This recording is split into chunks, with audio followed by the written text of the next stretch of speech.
meatball with sweet and sour. Isa ko siya sa luya, red bell pepper, sibuyas bombay, tapos nagbutang pud ko og kanang duha ka klase nga tomato sauce. Nga dayon sa pa black pepper and salt.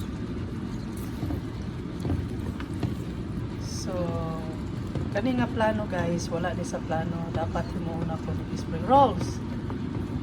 Pero pumikan nga kapoy po, hindi ko ganahan maglukot-lukot.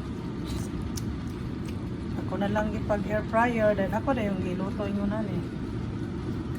Ang botog lamig ba ni? I hope lamig ganahan ako mga anak ka din. Kung dili, ako rin magkurot na hab-hab. Thank you for watching. Bye!